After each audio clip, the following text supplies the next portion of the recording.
할렐루야, 주님을 찬양합니다. 우리 주님의 은혜와 평강이 넘치기를 빕니다. 우리 올해 표 한번 읽어볼까요? 시작. 우리는 신 예수를 따르는 변화된 사람들입니다. 아멘. 예, 우리 작년에 요한일서를 하다가 이제 해가 바뀌어서 여러 가지 또 필요한 교회에 필요한 말씀을 살펴보았습니다.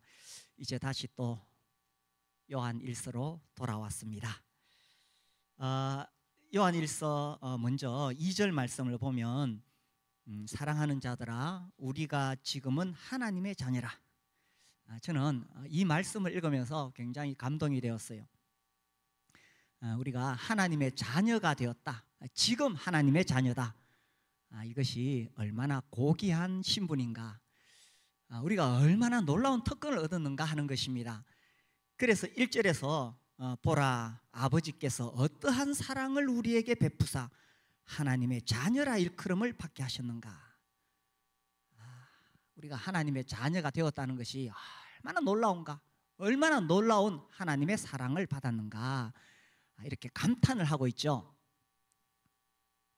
어떻습니까? 재벌의 자녀가 되는가 하고 하나님의 자녀가 되는가 하고 어느 게 더 좋습니까? 재벌의 자녀도 되고 싶고 하나님의 자녀도 되고 싶고 그렇게 생각하면 아직도 하나님의 자녀가 얼마나 놀라운 신분인지를 모르시는 거예요. 하나님의 자녀가 되었다는 것만으로 다른 어떤 것도 부럽지 않습니다. 우리가 하나님의 자녀가 이게 얼마나 고귀한 신분인가, 이게 얼마나 놀라운 일인가를 알게 되면 재벌의 자녀 하나도 부럽지 않습니다. 안타깝게도 우리가 종종 이 사실을 잊어버리니까 자꾸 세상에 있는 게 이게 좋아 보이고, 우리가 이 세속적인 이런 것들에 자기도 모르게 빠질 수 있는데, 사실 하나님의 자녀가 되었다는 것이 얼마나 놀라운 일입니까? 그러므로 험한 세상 살아가면서 어려운 일 당하고 때로 좀 자존심 상하는 일이 생길지라도 기죽지 마시고 당당하게 사실 수 있게 되기를 바랍니다. 생명의 삶 할 때 춘향전 이야기 제가 늘 하지요. 이도령이 암행의사가 되어 돌아왔는데 거짓골을 하고 왔으니 장모가 가만히 둡니까? 자기 딸은 지금 잡혀가지고 목에 칼을 차고 있고, 그래서 자기 사위를 구박하지요. 계속 구박하는데 이도령이 조금도 기죽지 않습니다. 우리 청소년들 춘향전 이야기 알아요? 끄덕끄덕 감사합니다. 이도령이 아무리 자기를 구박해도 조금도 기죽지 않습니다. 왜냐하면 그의 신분은 암행의사니까. 겉으로 보기에는 꾀죄죄하고 초라해 보지만 자기 신분이 얼마나 놀라운지 알기 때문이죠.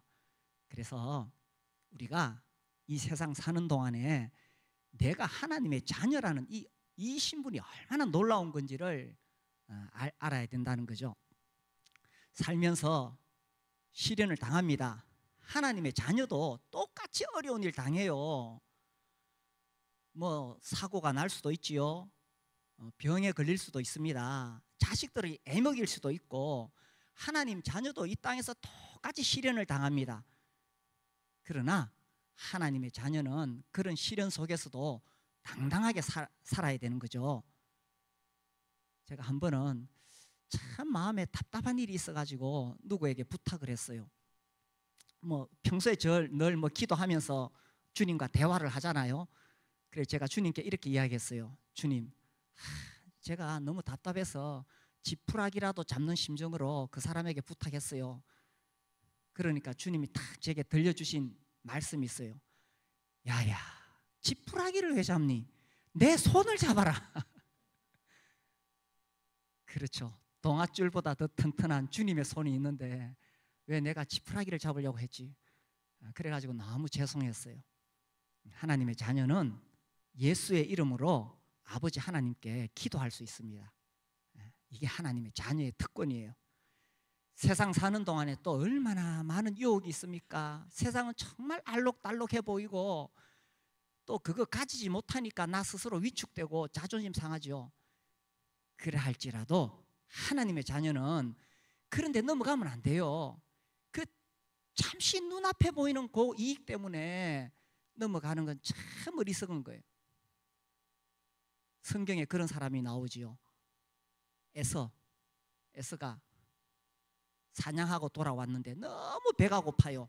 마침 동생 야곱이 팥죽을 부글부글 끓이고 있는데 배가 고프니 얼마나 그게 맛있어 보이겠어요. 그거 좀 달라고 하니 야곱이 약삭 빠르게 형의 장자권을 나에게 파시오. 지금 배가 고파 죽을 지경인데 그 장자권이 무슨 소용이 있겠어. 그리고 팔아본들 동생 지가 형 되겠어? 내가 형인데. 이래 생각하고는 장자권을 팔고 팥죽을 실컷 먹었네요. 창세기 25장 34절에 보면은 에서가 장자권을 가볍게 여김이었더라. 이 장자권이 얼마나 중요한 거냐.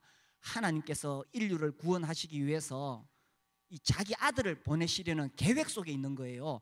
아브라함, 이삭, 에서가 아니고 야곱으로 넘어가는 거예요. 그래서 이게 인류 역사에서 얼마나 영광스러운 자리인데 그걸 팥죽 한 그릇에 팔아먹었네. 왜 그랬느냐? 에서가 자기의 신분이 얼마나 고귀한 것인지 몰라서 그랬어요. 나중에 그걸 알고 땅을 치고 후회했지만 안 됩니다. 히브리서 12장 볼까요? 히브리서 12장에 16절 음행하는 자와 혹 한 그릇 음식을 위하여 장자의 명분을 판 에서와 같이 망령된 자가 없도록 살피라. 참 망령된 자라고 했어요. 여기잖아요. 망령된 놈. 한 그릇 음식, 그 팥죽 한 그릇에 장자의 이 고귀한 명분을 팔았어요. 17절 같이 읽어봅시다. 시작. 너희가 아는 바와 같이 그가 그 후에 축복을 이어받으려고 눈물을 흘리며 구하되 버린 바가 되어 회개할 기회를 얻지 못하였느니라. 땅을 치고 눈물을 흘리며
위반으로 인해 법 없이 존재하는 상태이다.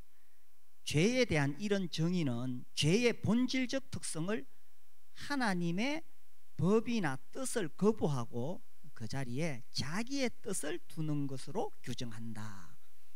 이것이 성경적인 의미에서 죄의 뜻입니다. 그러니까 죄라는 것이 단순히 도덕적으로 잘못된 상태를 말하는 게 아니에요.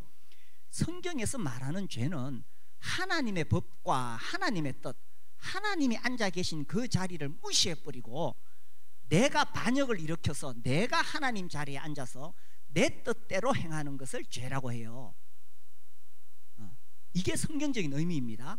그러니까 지 고집대로, 지 생각대로, 지 맘대로 하는 거, 하나님을 거부하고 자기가 하나님 자리에 있는 거, 이게 성경적인 의미에서의 죄입니다. 자, 우리가 다 그런 아담의 자손으로, 그런 죄인으로 살아왔지요. 설악과 따먹은 아담의 후손으로. 그러니 우리의 힘으로는 이게 해결이 안 됐어요, 그죠? 그런데 안타까운 것은 오늘날 많은 사람들이 자기가 죄인이라는 사실을 몰라요.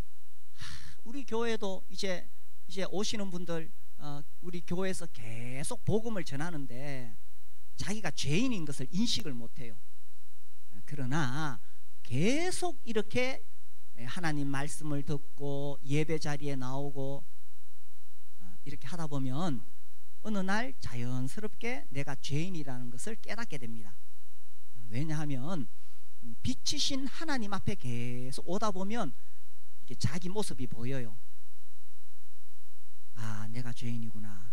그러면 구원을 받을 수가 있습니다. 자,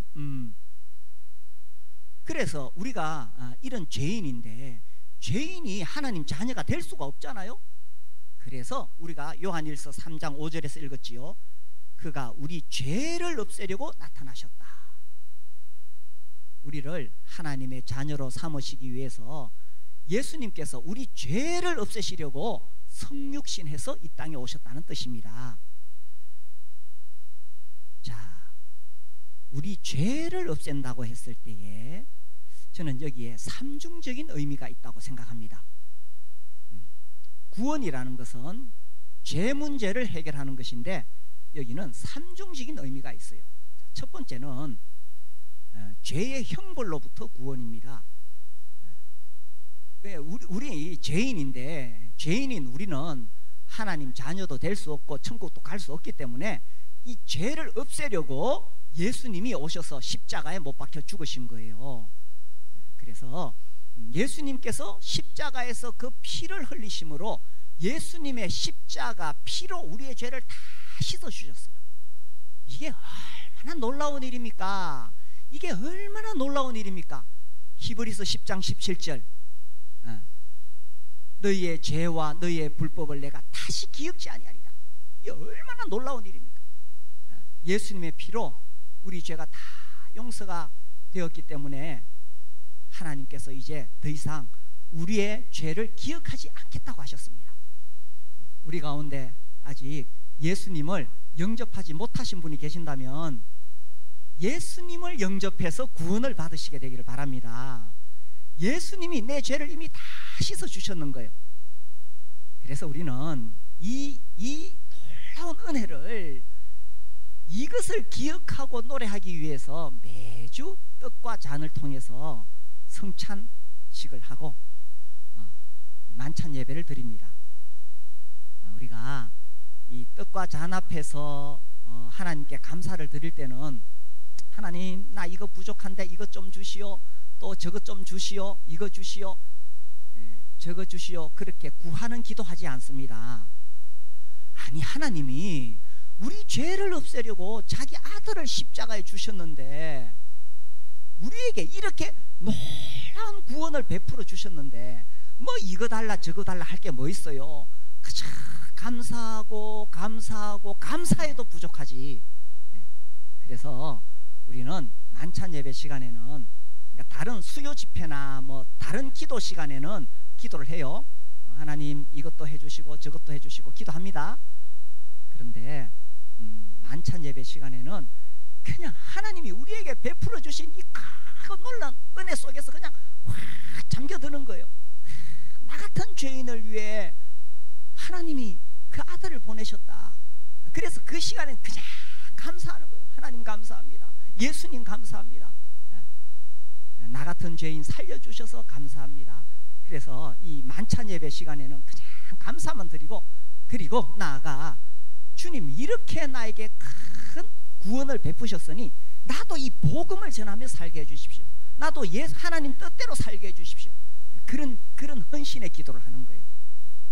그래서 우리가 이런 구원을 받았지요. 죄를 없애려고 나타나셨다 하셨을 때 첫 번째는 우리의 모든 죄를 다 갚아주셨다. 이미 이루어진 일입니다. 자, 두 번째 있어요. 두 번째는, 자, 우리 6절 봅시다. 6절, 그 안에 거하는 자마다 범죄하지 아니하나니 범죄하는 자마다 그를 보지도 못하였고 그를 알지도 못하였느니라. 이게 놀라운 거예요. 그래서 첫 번째 단계를 이제 뭐 신학적으로 칭의라고 말을 해요. 그 다음에 이제 두 번째 의미를 성화라고 말을 해요. 이미 예수님의 피로 구원받은 사람은 세상에 살면서 막 죄짓고 그렇게 안 산다는 거예요. 6절에 그래 돼 있잖아요. 그 안에 거하는 자마다 범죄하지 아니한다. 자, 이 말씀은 이제 구원받은 사람은 죄 하나도 안 짓고 완벽하게 산다는 뜻이 아닙니다. 이 말씀은 정말 예수 믿고 구원받은 하나님의 자녀는 상습적으로 죄를 짓는 삶을 살지는 않는다. 그러니까 지속적으로 계속 죄 짓고, 말은 구원받았다고 하면서 계속 고의적으로 죄 짓고 습관적으로 죄 짓고 그렇게 살지 않는다는 것입니다. 하나님의 자녀라는 이 놀라운 신분을 가지게 되면 그 안에 거하는 자, 그 안에 예수님 안에 그리스도 안에 거하는 자는 이제는 예전에 예수 믿기 전처럼 내 죄 짓고 그런 인생 이제 안 산다는 이야기입니다. 네. 이게 성화라고 말하는 거예요. 성화. 이것은 현재 우리의 삶에서 이루어지는 겁니다. 이 구원파식 구원, 이제 예수 믿고 구원받으면 무슨 죄를 지어도 천국 갑니다. 그 말이 언뜻 들으면 맞는 말인데 그 말이 죄를 지어도 좋다는 것처럼 들린다면 잘못된 거예요. 여기 나오잖아요. 분명하게 그 안에 거하는 자마다 범죄하지 아니하나니. 이게 하나님 자녀의 이 고귀한 삶이라는 겁니다. 우리가 하나님의 자녀가 된 것은 고귀한 신분을 얻은 것이요, 또한 우리가 고귀한 삶을 산다는 거예요. 이게 이제 성화라고 그러죠. 성화. 그 다음에 이제 이 삼중적인 의미, 칭의, 성화, 그 다음에 영화라고 그래요. 영화. 그가 우리 죄를 없애려고 나타나셨다. 이제 진짜로 우리 죄 자체가 없어지는 날이 옵니다. 이제 예수님이 재림하시는 날, 그때는 내 속에 있는 이 죄성 자체가 그냥 사라져버려요. 자, 우리 2절의 뒷부분 보세요. 그가 나타나시면 우리가 그와 같을 줄을 아는 것은, 이렇게 되어 있죠. 우리 주님이 이제 우리를 데리러 오시는 그날에 우리가 예수님과 같이 된다. 이게 무슨 뜻이냐? 우리의 이 썩을 몸, 연약한 몸이 영화로운 몸으로 변화된다라는 의미도 있고, 그 안에 뭐가 있느냐? 내 안에 있는 이 죄성, 이것 때문에 우리가 얼마나 갈등을 합니까? 내 속에 있는 이 죄성 자체가 사라진다는 거예요. 참으로 놀라운 날이 되겠죠. 그때는 죄를 짓고 싶어도 못 짓습니다. 내 안에 있는 죄성 자체가 사라지는 거예요. 그러니 이때가 구원의 완성입니다. 그가 우리 죄를 없애려고 나타나셨다라고 했을 때에 이런 삼중적인 의미가 있다는 사실입니다. 우리 빌립보서 3장 20절 봅시다. 빌립보서는 그 앞에 있지요. 에베소 빌립보 3장 20절. 그러나 우리의 시민권은 하늘에 있는지라 거기로부터 구원하는 자 곧 주 예수 그리스도를 기다리노니. 우리의 시민권은 이 썩어질 세상에 있지 않습니다. 우리는 하나님의 자녀라는 고귀한 신분을 얻은 하늘 소망을 가지고 살아가고 있지요. 그래서 우리의 시민권은 하늘에 있는데 이제 그 하늘로부터 우리를 구원하기 위해서 예수님이 오시기를 기다리는 것, 이것이 우리의 소망입니다. 썩어질 세상, 돼지는요 자꾸 밑에 있는 거 이거 주워 먹으려고 살아가죠. 사람은 돼지처럼 이래 고개 숙이고 이렇게 네 발로 걷지 아니하고 딱 서서 하늘을 바라보고 거기로부터 우리를 구원할 자 예수 그리스도께서 구름을 타고 오실 날을 기다리며 사는 것이 하나님 자녀의 고귀한 삶입니다. 21절 같이 읽읍시다. 시작. 그는 만물을 우리에게 복종하게 하실 수 있는 자의 역사로 우리의 낮은 몸을 자기 영광의 몸의 형체와 같이 변하게 하십니다. 우리 낮은 몸을 확 변화시켜 주는데 예수님처럼 영광의 몸으로 변화시킨다는 거예요. 우리의 낮은 몸이라는 것은 우리 육체는 연약해서 병이 나기도 하고 어디 부딪히면 또 부러지고 또 점점 노쇠해지고 그런 의미도 있지만 그 핵심적인 의미는 우리의 낮은 몸, 죄를 지을 수밖에 없는 이런 몸이 예수님 오시면 그의 영광의 몸의 형체로 변화되어서 죄 자체가 사라져요. 그래서 우리가 천국 갈 때는 죄 짓고 싶어도 죄 못 짓습니다. 천국 들어가서는. 네. 마지막 나팔소리에, 고린도전서 15장에는 마지막 나팔소리에 우리가 다 순식간에 홀연히 다 변하리. 그죠? 우리 주님이 오시는 그날에 순식간에 눈 깜짝할 사이보다 더 짧은 시간에 우리가 다 변화되어서 공중에서 주님을 만나고 천국에 들어가게 될 것입니다. 그래서 그가 우리 죄를 없애려고 오셨다라고 했을 때는 이 삼중적인 의미가 있는 거예요. 칭의, 성화, 영화. 아이고, 설교 시간에 뭐 교리 공부까지 다 했습니다. 그래서 이미 이루어졌어요. 그죠? 우리의 구원은 의롭다함을 받았어요. 그 다음에 지금 이루어지고 있어요. 자, 이게 지금 굉장히 중요해요. 현재가 중요하다. 자, 요한일서 다시 3장 7절. 자녀들아, 아무도 너희를 미혹하지 못하게 하라. 의를 행하는 자는 그의 의로우심과 같이 의롭고 죄를 짓는 자는 마귀에게 속하나니 마귀는 처음부터 범죄함이라. 하나님의 아들이 나타나신 것은 마귀의 일을 멸하려 하심이라. 자, 아무도 너희를 미혹하지 못하게 하라. 요한일서 배경에 대해서 그때 말씀드렸죠. 이때 영지주의, 거짓 교사들, 영지주의 두 부류 중에서 영적인 것은 고귀한 것이고 육체 이것은 뭐 죄지어도 된다, 이런 헛소리 하는 거짓 교사들이 있었어요. 그런데 미혹하지 말라는 것입니다. 오늘날도 이 구원의 이 놀라운 복음의 진리를 오해하는 사람들은 은근히 그렇게 생각하고 있어요. 어차피 뭐 우리 죄는 다 용서받았고 뭐 하나님 우리 죄도 기억도 안 하시고 뭐 우리는 이제 뭐 과거 현재 미래 죄 용서받았으니 천국 가는 거는 따놓은 거다. 뭐 죄지어도 뭐. 미혹하지 말라는 거예요. 그건 정말 잘못된 것입니다. 그렇죠. 그래서 아무도 너희를 미혹하지 못하게 하라. 그런 잘못된 가르침에 넘어가지 말라는 거예요. 3장 3절에도 나오잖아요. 3절. 주를 향하여 이 소망을 가진 자마다 그의 깨끗하심과 같이 자기를 깨끗하게 하느니라.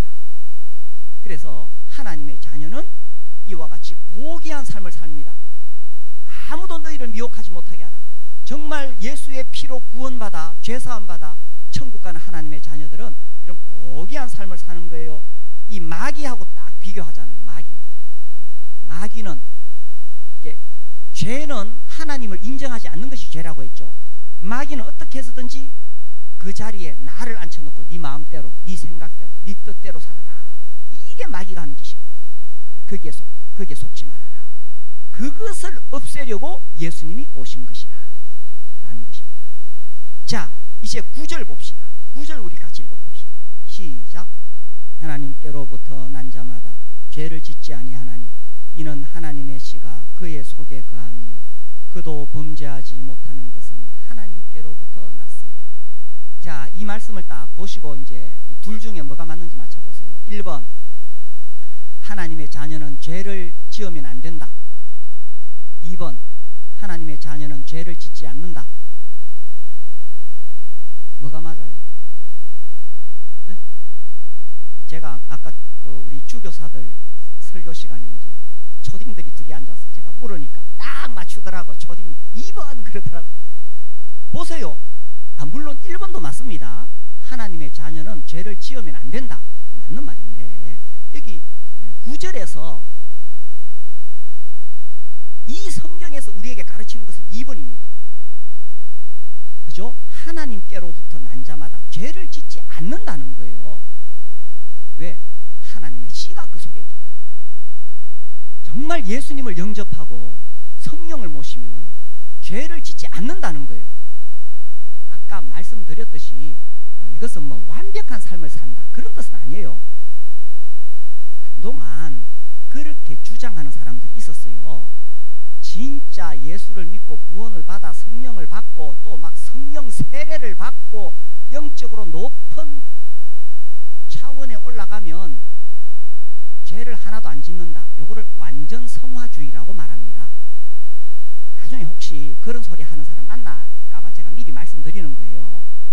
이게 이제 18세기 요한 웨슬리가, 요한 웨슬리 제가 자주 인용하죠. 대단한 분이시죠. 18세기 4명의 거인들 제가 이야기하잖아요. 그 중에 한 분입니다. 그런데 이분의 가르침 중에 이 정말 완전한 삶을 살라고 계속 가르치다 보니 그것이 오해가 되어서 특히 이제 19세기 후반부에 넘어가면서 미국과 영국에 이 성결 운동이 일어나요. 이건 굉장히 좋은 건데, 그런데 이게 이제 극단으로 갔을 때 완전 성화주의로 발전해요. 그래서 하나님 앞에서 어느 한순간 탁 결단을 하면은 또 어느 순간 탁 차원이 높아지면 죄를 하나도 안 짓는다. 근데 그렇게 시도해보니까 안 되거든. 그래가지고 정신병을 앓았던 사람, 아이언사이더. 제가 한 번씩 아이언사이더 이야기하죠. 이분이 그렇게 하다가 정신병을 앓았어요. 그러다가 나중에 깨닫지요. 그게 아니라는 걸 깨닫습니다. 우리는 완벽한 완전 성화에 이르지는 못합니다. 우리는 정말 구원을 받았지만 철저하게 하나님의 은혜가 필요한 죄인들입니다. 우리는요 정말 예수의 피로 구원받아 하나님 자녀 되었지만 정말 철저하게 우리는 매 순간 정말 예수님의 보혈의 능력이 필요한 그런 사람들이에요. 그래서 우리가 예수의 보혈로 하나님의 은혜로 살아가는 것이지 내가 완전 성화에 이를 수는 없습니다. 자, 그래서 이 9절 이걸 오해하면 안 되고 그러나 하나님의 자녀, 하나님께로부터 난 자는 죄를 짓지 않습니다. 왜? 하나님의 씨, 이건 뭐 하나님의 말씀이 될 수도 있고 하나님의 성품이 될 수도 있고 하나님의 성령이 될 수도 있겠죠. 아무튼 정말 예수 믿고 구원받은 사람에게는 하나님의 씨가 있습니다. 우리에게 있습니다. 그래서 상습적으로 고의적으로 지속적으로 계속 죄짓고 살아가는 그런 인생 안 삽니다. 하나님의 자녀는 하나님의 씨가 있어서 정말 고귀한 삶을 살아갈 수밖에 없다는 거예요. 어떻게 사느냐? 10절 이러므로 하나님의 자녀들과 마귀의 자녀들이 드러나나니 무릇 의를 행하지 아니하는 자나 또는 그 형제를 사랑하지 아니하는 자는 하나님께 속하지 아니하니라. 자, 의의 개념도 중요합니다. 죄가 하나님을 무시한 것처럼 의도 단순히 도덕적으로 깨끗한 것을 말하는 것이 아닙니다. 성경에서 말하는 의는 하나님과의 관계 속에서 내가 하나님과 계속 깊은 관계를 맺고 있는 그 속에서 드러나는 하나님의 그 성품, 하나님이 우리에게 원하시는 삶, 이것이 의예요. 의. 그래서 정말 구원받은 사람은 이런 하나님의 자녀는 이런 고귀한 삶을 살게 된다는 것입니다. 그래서요 기독교인하고 진짜 구원받은 하나님의 자녀는 다릅니다. 그분이 교회 열심히 잘 다니고 11조하고 주일 성수하고 또 사회적으로 큰 문제 없이 잘 사는 것 같지만 진짜 구원받은 하나님의 자녀냐, 다른 문제라는 겁니다. 특히 특히 우리 자녀들 2세들은 어려서부터 자연스럽게 부모님 어머니 태에서부터 교회를 다녔는데 우리 부모들이 속으면 안 됩니다. 우리 자녀들 이제 침례 받았으니 뭐 당연히 천국 안 가겠느냐.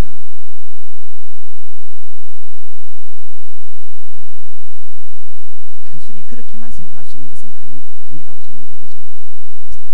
이걸 자꾸 설교하다가 이게 이제 좀 어려워질 수도 있는데, 조나단 에드워즈 이야기를 좀 할게요.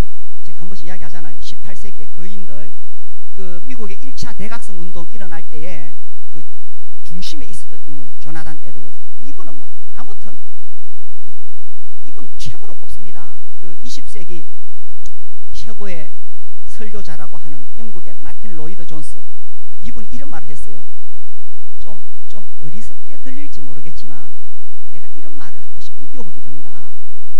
청교도들은 알프스 산맥에 비유할 수 있고 루터나 칼빈을 히말라야 산맥에 비유할 수 있다면 조나단 에드워즈는 에베레스트 산이다. 정말 극찬을 한 거예요. 최고의 하나님의 종이었고 신학자였다 하면서 이 조나단 에드워즈를 그야말로 최고봉이다. 이건 물론 뭐 로이드 존스의 평가입니다. 아무튼 그분은 역사 속에서 아주 대단한 분이시죠. 1차 대각성 운동, 그죠? 그 엄청난 역사가 일어나고 있어. 근데 이제 이분이 1750년에 쫓겨나요.